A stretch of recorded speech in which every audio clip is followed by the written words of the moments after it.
Good morning, everybody. This morning's session is called Under the Dome. And so I don't know if people know this or not, but Richard Knight is a veteran of Capitol Hill and a very good friend. We've been doing this together at the American Association of Kidney Patients now for about 10 years. We are like Velcro. We're good friends. We like to kid around a lot. But most importantly, we try to use our experiences from government and from politics to advance the patient interest. And we have a lot of folks here of different political persuasions, but the most important thing, and you'll see this as I go through some slides, is what matters is the central focus on patients and patient voice, and then gain every skill that you have and every experience and apply that to that. Kidney disease is a funny thing in many ways. Partisanship actually doesn't matter in it. And the opportunities that you can realize if you work together are limitless. You just have to look at the big picture. But Richard's been at this for a long time. I'd also like to recognize one of our newer board members, Ed Hickey, who's also a veteran of Capitol Hill. He heads up our Veterans Health Initiative.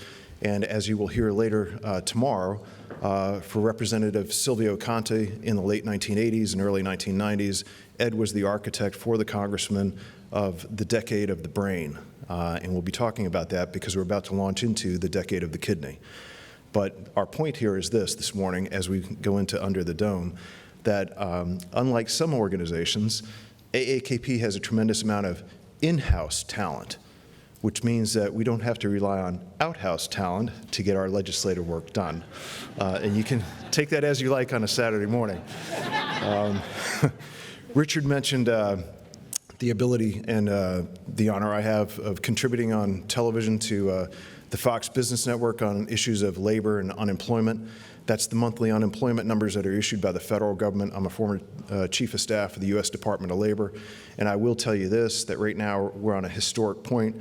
We're close to having one of the most historic low points of unemployment for people with disabilities in the United States because of the economy. That's a good thing, and why does that actually matter? Because the presentations that you were hearing here yesterday from folks like Bruce Culleton of CVS are all about how do you marshal innovation and technology so that patients like us can do dialysis, get transplants, and get back to work. It's a passion of mine.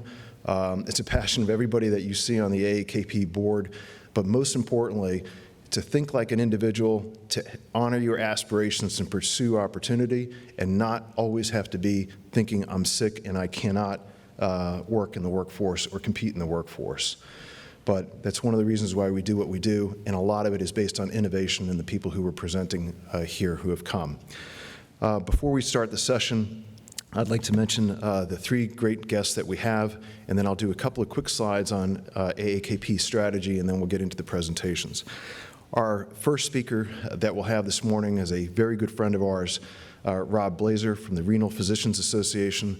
Rob heads up their government affairs operations, and literally he is a walking encyclopedia of the entire history of kidney disease policy and legislation on Capitol Hill. He is a veteran of many legislative battles. And for all of our guests who are here today, you hear a lot of disparaging things in the news sometimes about lobbyists, about hired guns, about who's representing who in Washington. There's another side to that, though, and I want to make this really clear.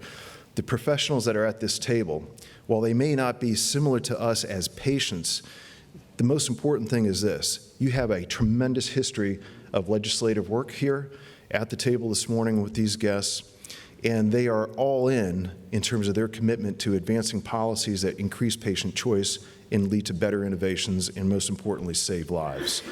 Rob will speak first. The second speaker that we'll have is Peggy Tai. I always butcher her name, but I got it right this morning. Better living through prednisone and coffee.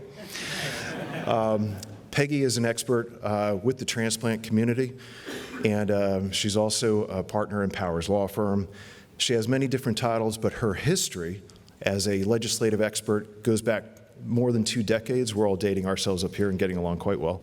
But she is somebody who's been involved in the mechanics of kidney availability, kidney policy, and kidney legislation as it relates to transplantation. She works very closely with the transplant surgeons in the transplant centers. Our next guest, after Peggy speaks, is Zach Cribbs, and Zach is from the American Society of Nephrology, ASN. Zach is one of the folks, as he self-describes, as the shoe leather on Capitol Hill and in other policy circles. But we have seen Zach over the past several years go from somebody who's at this level to ASN to a level that we would call disproportionate influence in the organization. He's the chief contact person for patients who come to Washington, D.C., who go up on Capitol Hill with AAKP and ASN. He's the guy that gets it done. He has the relationships with the congressional staff. But the most important thing you need to know about Zach is this. He always asks, is there a patient available because we have a meeting about X or Y, and I want to make certain you folks get represented. Great instinct, great talent, and you'll be seeing him for quite a long time. To start this morning, let me just go ahead and hit a couple of things. Kidney policy ecosystem. So you hear a lot of folks talk about how is policy making happening in Washington, D.C. You may feel I have no voice in the process, and it's not as simple as might be portrayed on the news at times. It's not simply something that happens on Capitol Hill. Here is a list of all of the different influences that are involved in making kidney policy in the United States. I purposely put patients and caregivers last as kind of a joke because the inverse is actually true. We are the biggest stakeholder because it's about us and what happens to us. But these are all the different organizations that we work with in order to create policy on Capitol Hill or in the executive branch. You may have seen this on social media. We're quite proud of AAKP's independent voice, and we portray that on social media, which is essentially respect my voice, never make a decision about me without me. And it's important that elected officials on both sides of the aisle, on both the Senate and the House, understand that. Our guest this morning will talk about the importance of that. And so on the news, sometimes you hear stories about lobbyists and special interests and that type of thing, and they're all like influencing Congress. But I will tell you this, an organized patient voice is more powerful than any other interest on Capitol Hill, no matter how big the check they write. The key is getting it organized and getting it articulated, and we're pretty good at that, and we're getting much better at it. Our mission, you've heard this somewhat yesterday, but let me restate it. It's fairly simple.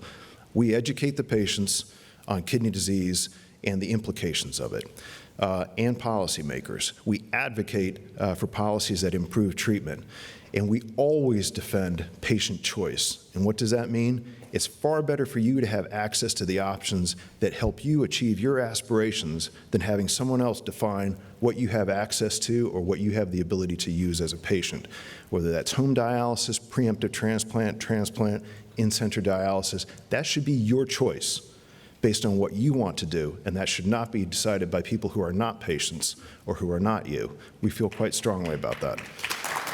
Thank you. And the other thing that's part of our mission is you hear a lot about what people call patient engagement. You have a national organization that has stood up called the PCORI, Patient-Centered Research Outcomes Institute. It's called PCORI. It's been around for about 10 years. A lot of people are out there doing academic studies on what is patient engagement, what is effective in patient engagement, that type of thing, and they're all trying to define it, and that's great. We like to think that patients can define patient engagement through direct action and through working with each other and impacting the policy that determines their outcomes. When you get right down to it, that's effective patient engagement, and you'll hear about that from our guests. How we operate, this is very important. We are nonpartisan. We are a 501c3 organization, so we are nonpartisan, and we are bipartisan in our relationships. A lot of people forget that. But it's important no matter who's in office and no matter who your representative is that you're talking to them. Republican, Democrat, Independent, Liberal, Libertarian, whatever. It doesn't matter. What matters is you're engaged with them and talking to them. That's what we do as an organization.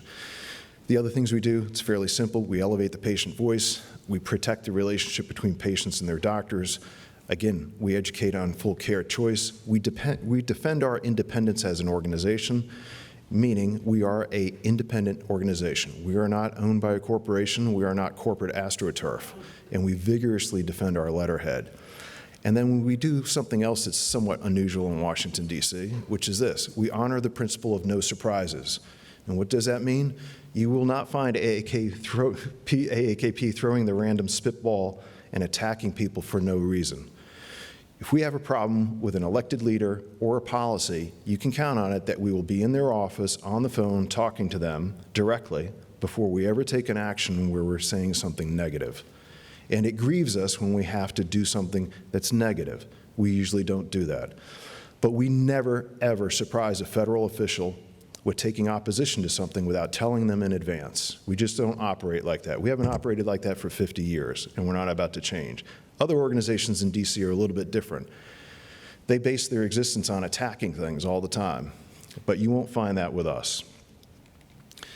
And our key distinctives, we're a longstanding organization. We have national credibility. We are grassroots. We're known for being credible and substantive when we are invited to the policy table, and rarely are we missing at the policy table when something's being formulated. So most recently, the executive order that was signed by President Trump, that was 18 months at least in the making. AAKP was heavily engaged. You can see the history of that on our social media pages for that which we were willing to say publicly. There was a lot that we were not going to say publicly that we kept in confidence as well. Same thing in the prior administration, President Obama and the Office of Science and Technology Policy, OSTP, we were very engaged with them when they had the White House Summit on kidney transplant or organ transplants. We were honored to be part of that. We're honored to be part of the process no matter who's in office. But the point is, we've been here for 50 years, we're going to be here for another 50 years. And that's the most important thing for the patients today and the patients that come after us. So one last point here. People ask us sometimes, how do you determine who you work with? So how is it that we've determined to work with the fine folks that we have here at the table this morning? We go through a very deliberative process, and we ask these questions. These are sometimes questions that people do not ask before they decide to associate with somebody, and then you get a lot of bad newspaper headlines. We don't operate like that. So if we determine an ally, these are the questions that we ask. Are they principled when they decide to fight for legislation? Are they experienced? Do they have results under their thing? Do they think long-term, like today's a battle, but the objective and the victory may be 3 years from now? Are they short-term emotional actors? And what does that mean? Like, do they get fired up and say something crazy on social media, and then you're not credible for the next year or two? And are they trusted? Do other people trust them? Do elected officials trust them? If they check off all that criteria, then we're probably going to do a partnership with them. But you can see on the red, the questions, if it comes back that this just doesn't make sense to do an association with them, it's usually because they're failing on one of these questions. Most importantly is, does it damage AAKP as a brand, and does it damage us as a true representative of an independent patient voice? And we try to stay away from organizations that are like that. To give you a sense, these are some of the organizations that we do have great relationships with. We go to Capitol Hill with them, we discuss political intelligence, we discuss legislative operations, and we have a very good sense that our brand will not be sullied. But this is very deliberative and it's very nuanced. We do a lot of this through our Center for Patient Research and Education. You'll have more details on this, and we'll make these slides available. And just to give you an idea, the credibility of the organization and what we do on the Hill, just in the past year, we've been contacted by more than 63 different companies and investment firms to get a sense of what is the patient opinion about legislation, about regulation.